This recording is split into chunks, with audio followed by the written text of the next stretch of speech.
Assalamualaikum warahmatullahi wabarakatuh. Saya sebagai perwakilan kelompok 2, di sini saya akan menyampaikan hasil praktikum kami mengenai pengomposan dengan metode Takakura. Dengan anggota kelompok 2, saya sendiri Fajar Putra Abdinugraha NPM 008, Prayoga Ibnu Solih Pamungkas NPM 012, Widya Salsabila Oktaviani NPM 014, Ujang Soleh NPM 018, dan M. Sandi Abdul Aziz NPM 024. Baik, langsung saja kita masuk ke pembahasannya. Keranjang kompos Takakura merupakan salah satu metode teknik pengomposan. Pelaksanaannya ini dapat dilakukan dengan cukup mudah, kemudian tidak menimbulkan bau, tidak memerlukan lahan yang luas, dan hasilnya bisa langsung dimanfaatkan. Takakura ini merupakan metode pengomposan hasil penelitian dari seorang ahli, Mr. Koji Takakura, yang berasal dari Jepang. Mr. Koji Takakura ini melakukan penelitiannya ketika di Surabaya untuk mencari sistem pengolahan sampah organik. Kurang lebih selama 1 tahun, Mr. Koji Takakura bekerja mengolah sampah dengan membiarkan bakteri tertentu yang memakan sampah organik tanpa menimbulkan bau dan tidak menimbulkan cairan. Selanjutnya akan dibahas mengenai cara membuat, mulai dari alat dan bahan sampai prosedur cara pembuatannya.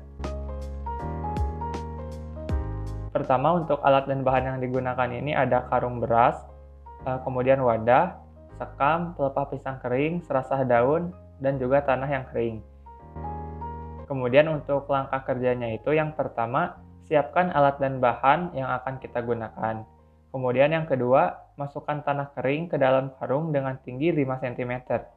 Langkah ketiga, masukkan limbah organik, bisa sekam, kemudian pelepah pisang kering maupun daun-daun kering atau serasah daun ke dalam karung, kemudian padatkan sambil potong menjadi bagian-bagian kecil.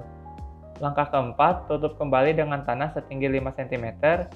Langkah selanjutnya yang kelima, ikat karung, kemudian balikan dan simpan di tempat yang sejuk dan tidak terkena air. Langkah keenam, tunggu selama 5-7 hari untuk melakukan penambahan bahan limbah organik yang kedua. Langkah ketujuh, ulangi seperti proses sebelumnya dengan menambahkan limbah organik yang ada di rumah, baik serasah ataupun yang lainnya, ke dalam karung. Langkah ke-8, tutup kembali dengan tanah kering setinggi 5 cm. Dan langkah ke-9, ikat karung kembali dan diletakkan dengan cara dibalikan. Langkah terakhir atau yang ke-10, jika karung sudah penuh, biarkan di tempat yang kering dan tidak terkena air hujan dan dibiarkan selama 1 bulan.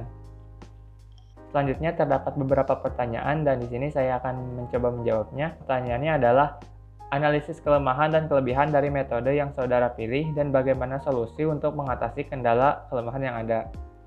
Pertama, mengenai kelebihan, sistem Takakura ini mudah untuk dilakukan dan merupakan sistem yang sederhana, menggunakan bahan-bahan yang bisa diperoleh dari lingkungan sekitar, bisa meningkatkan nilai ekonomi sampah organik maksudnya, tidak membutuhkan biaya yang mahal, tidak membutuhkan tempat yang luas, dan sistem ini merupakan sistem yang ramah lingkungan karena memanfaatkan sampah organik sebagai bahan dasar untuk pembuatan pupuknya.